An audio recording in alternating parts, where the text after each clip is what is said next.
Kita semua tahu memang tidak niat Jokowi dan parlemen di zamannya untuk menuntaskan korupsi dari muka bumi Indonesia. Kalimat Jokowi, di DPR kalau bisa perampasan aset juga dong. Itu tuh dia berusaha untuk bikin kesan, gue ini pahlawan. Gue selama ini pengen ngesain undang-undang yang bisa memiskinkan koruptor, tapi ketahan sama DPR. Kita tahu Jokowi nggak ngesahin itu, nggak effort untuk itu, karena ini mau jadi mainan dia. Untuk bilang bahwa, jangan gue dong salahin dong, DPR juga salah. Saudara, perdebatan tentang rancangan undang-undang perampasan aset, titiknya sekarang Presiden sudah secara resmi mengajukan ke DPR melalui 2 surat tanggal 4 Mei tahun 2023. Mudah-mudahan masa sidang yang akan datang sudah bisa mulai dibahas. Namun mengapa Jokowi dan rezimnya tidak melakukannya? Itulah citra buruk Jokowi yang sedang diusahakan dipoles agar terlihat cantik, namun dia pasti gagal. Jadi pemerintah nggak boleh mengeluarkan peraturan yang memidanakan orang lain tanpa persetujuan dari DPR. Kenapa nggak pakai perpu? Perpu itu hanya untuk kegentingan memaksa. Dan begitu dia diundangkan dan DPR mau mencabut perpu itu, ya dia jadi batal lagi. Cara mengatasi korupsi, kita harus mulai dengan sistemik. Sistemnya dibuat. Ya. Saya kira ini bisa banyak mengurangi korupsi. Halo teman-teman perspektifku, waduh gimana nih kabar kalian? Semoga baik-baik saja ya dan semoga selalu diberikan kesehatan. Seperti biasanya kalau barengan sama aku di sini, aku mau ngajakin kalian nih untuk mencari info-info menarik apa hari ini yang cocok banget buat dikulik.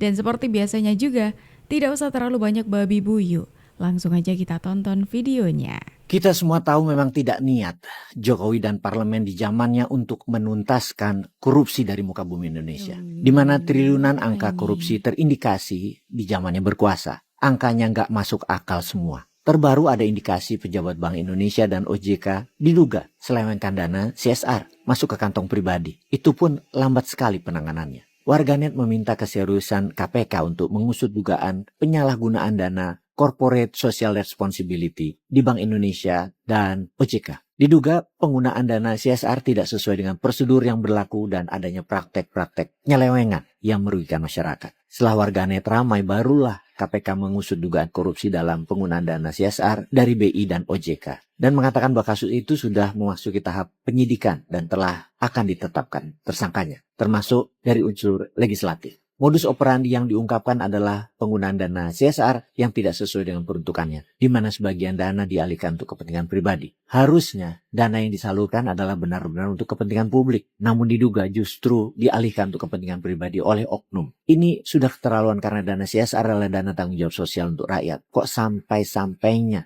tega dikorupsi? Demikian komentar warganet. Dana CSR, apalagi yang berasal dari lembaga negara, seharusnya digunakan untuk tujuan-tujuan yang jelas seperti program beasiswa, bantuan UKM, atau pembangunan fasilitas sosial seperti rumah ibadah. Intinya siapapun pejabat negara baik yang eksekutif maupun legislatif yang terindikasi terlibat korupsi dana CSR tersebut memang harus segera diungkap, bahkan ditangkap. Tapi memang sih, meluasnya kasus korupsi yang terus terjadi di Republik ini membuat pengesahan Undang-Undang RUU perampasan aset menjadi sangat penting dan harus disegerakan. Namun mengapa Jokowi dan rezimnya tidak melakukannya? Itulah citra buruk Jokowi yang sedang diusahakan dipoles agar terlihat cantik, namun dia pasti gagal. Kepada Prabowo sekarang, warganet bergantung dan mendesak RUU perampasan aset segera disahkan menjadi undang-undang. Karena kenyataannya semua itu merugikan negara akibat korupsi yang sangat besar. Besar sekali, terutama di rezim Mulyono ini. KPK harus menjaga integritas dan menangani banyak kasus agar publik dapat kembali percaya bahwa dana yang seharusnya digunakan untuk kepentingan masyarakat benar-benar digunakan sesuai tujuan awalnya.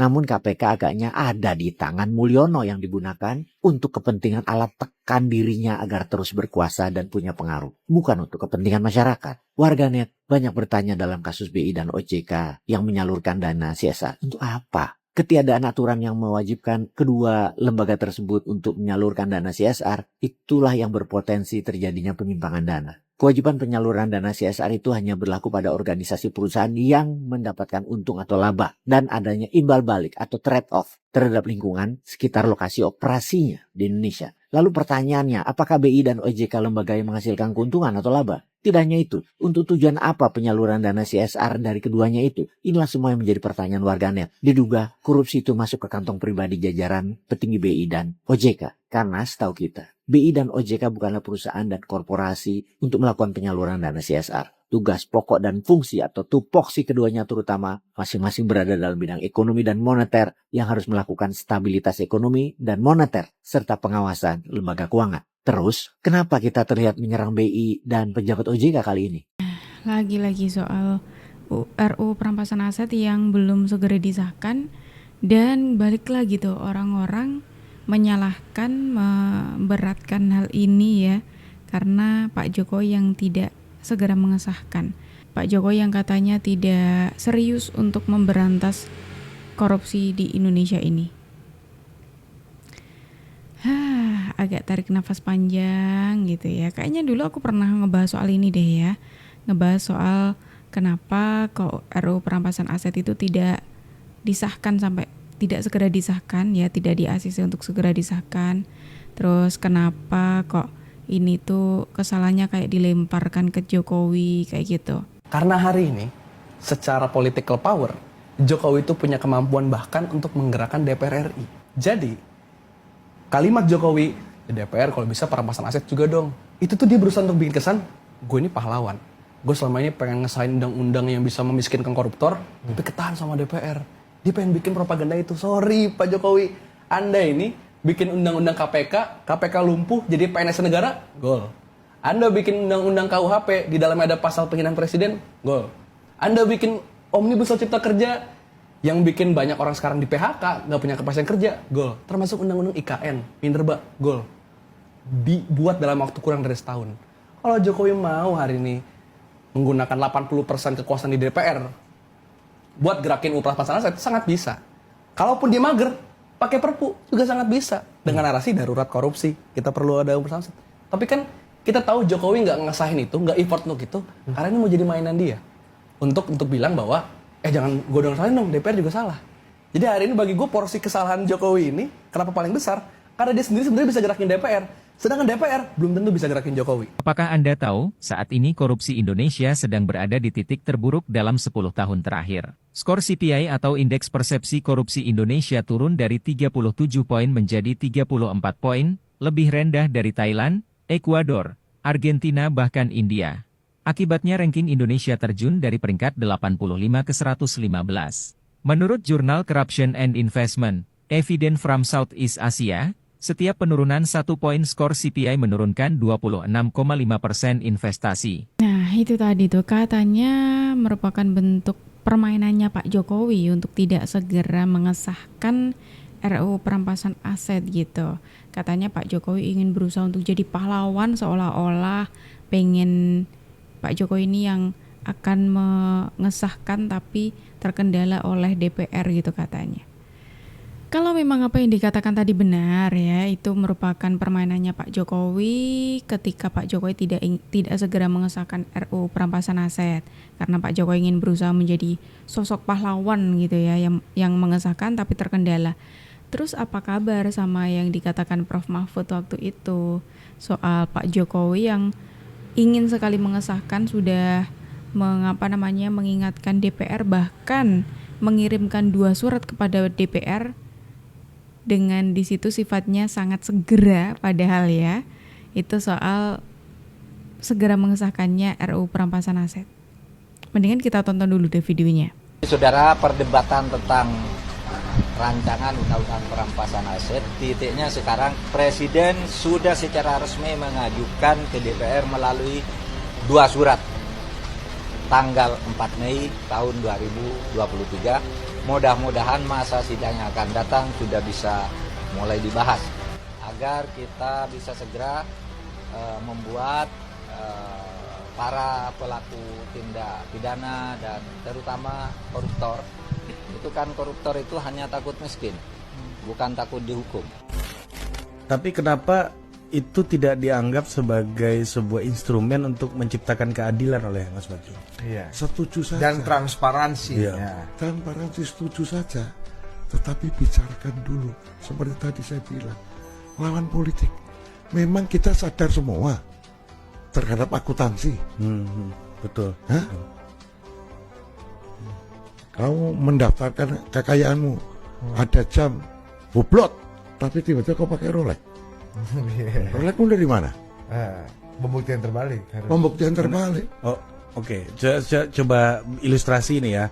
Misalnya Budi penguasa, saya kritik Budi.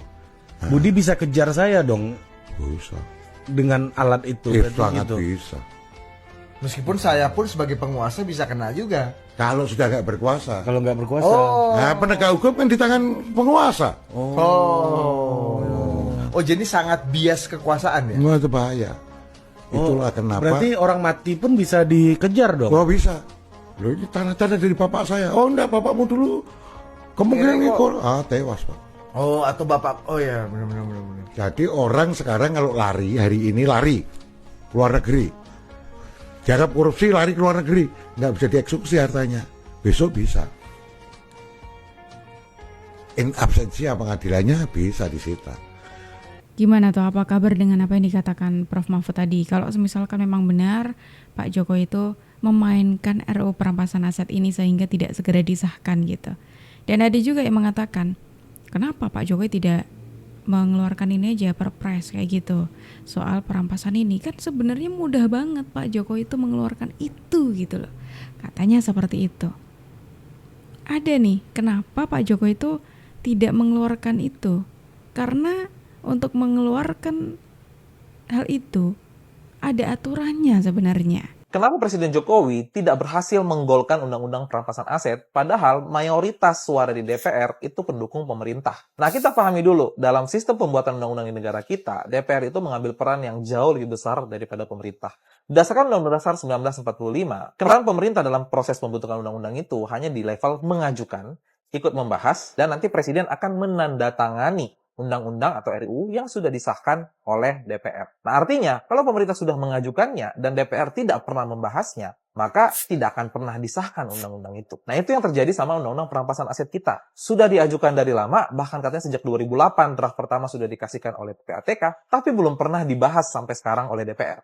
Nah, pertanyaan berikutnya, kenapa pemerintah tidak menerbitkan perpres, kepres gitu ya, atau peraturan pemerintah? Nah, kita tahu dulu, dalam sistem hierarki peraturan perundang-undangan di negara kita, semua peraturan yang memuat hukuman pidana, jadi yang memenjarakan orang, yang mendenda orang sampai jutaan, miliaran, itu harus melalui Badan Perwakilan Rakyat. Yaitu kalau DPR menghasilkan undang-undang, atau DPRD menghasilkan perda. Jadi pemerintah nggak boleh mengeluarkan peraturan yang memidanakan orang lain tanpa persetujuan dari DPR. Kenapa nggak pakai perpu? Perpu itu hanya untuk kegentingan memaksa. Dan begitu dia diundangkan dan DPR mau mencabut perpu itu, ya dia jadi batal lagi. Itu tuh penyebabnya kenapa Pak Jokowi tidak segera mengeluarkan. Padahal kalau kata orang-orang itu kan gampang banget loh Pak Jokowi sebenarnya untuk bisa mengesahkan. Tinggal dikeluarin aja gitu loh keputusan itu atau surat itu. Ya tidak semudah itu teman-teman. Ada aturannya. Ya kan percuma aja. Misalkan Pak Jokowi ngeluarin tapi nantinya dicabut tuh, ya kan? Ya percuma aja kan gitu loh. Nah, ngomongin soal korupsi, soal RUU perampasan aset gitu ya kan. Kalau kita ngebahasnya di eranya Pak Jokowi kayaknya akan segera berakhir ya kan. Karena ini akan segera dilantik presiden baru Prabowo Subianto. Jadi kayaknya kita harus mengetahui juga bagaimana sih pandangannya Pak Prabowo mengenai korupsi ini. Dan gimana sih menurut Pak Prabowo, pendapat Pak Prabowo nih ya, hukuman terberat yang cocok banget untuk diberikan oleh seorang koruptor. Apa hukuman terberat versi Prabowo Subianto untuk koruptor, Pak? Jadi menurut pendapat saya, apa yang sudah ada sekarang sudah cukup menjera. Bayangkan orang yang korupsi ya disita hampir semua kekayaannya, dimiskinkan. Selain hukumannya cukup panjang, ada yang berapa puluh tahun dan sebagainya. Saya kira asal kita laksanakan dengan benar, ini cukup jera. Saya tahu maksud beberapa orang, maunya kan hukuman mati seperti di Tiongkok, ya kan? Ternyata orang kalau nekat, ya nekat aja. Di Tiongkok sudah ada hukuman mati, masih ada korupsi yang besar-besaran di sana. Jadi kalau menurut saya, cara mengatasi korupsi kita harus mulai dengan sistemik, sistemnya dibuat.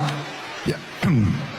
Jadi contoh, ya sekarang pemerintah sudah naikin gaji 8%. Menurut saya, setelah saya hitung kekayaan negara kita dan potensinya dan sebagainya, kita mampu menaikkan secara signifikan gaji hampir semua pejabat yang punya wewenang menentukan.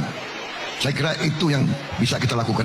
Ada beberapa contoh di negara-negara Afrika, pejabat-pejabat yang berhasil 5 tahun melaksanakan tugasnya, di ujungnya dikasih bonus yang cukup besar. Kemudian kalau kita lihat contoh di banyak negara, untuk pejabat-pejabat tertentu disiapkan rumah sakit, dia bisa berobat dengan baik, gratis. Disiapkan juga perumahan, dia pensiun, dia bisa punya rumah sendiri. Kemudian anak-anaknya bisa sekolah asal memenuhi persyaratan akademis. Jadi istilahnya dibagi kompensasi dalam bentuk pelayanan in kind begitu. Nah, saya kira ini bisa banyak mengurangi korupsi. Nah ini nih, menariknya pandangannya Pak Prabowo melihat korupsi, bagaimana penanganan untuk mengurangi tingkat korupsi di Indonesia. Wah, menarik sekali. Nanti kalau misalkan Pak Prabowo sudah dilantik, akan segera dilakukan apa yang dikatakan oleh Pak Prabowo kali ini. Wow, jadi tidak sabar nih menunggu ya bagaimana sikap tegasnya Pak Prabowo terhadap para koruptor nantinya gitu. Nah gimana nih kalau menurut pandangan pendapat dari teman-temanku semuanya mengenai video kita hari ini? Yuk langsung aja tulis di kolom komentar ya. Dan teman-teman semuanya terima kasih banyak karena kalian sudah menemani aku dari awal sampai akhir. Sayangnya kita harus akhiri dulu video kita hari ini sampai di sini. Tapi tenang aja, karena besok insya Allah kita akan ketemu lagi ya.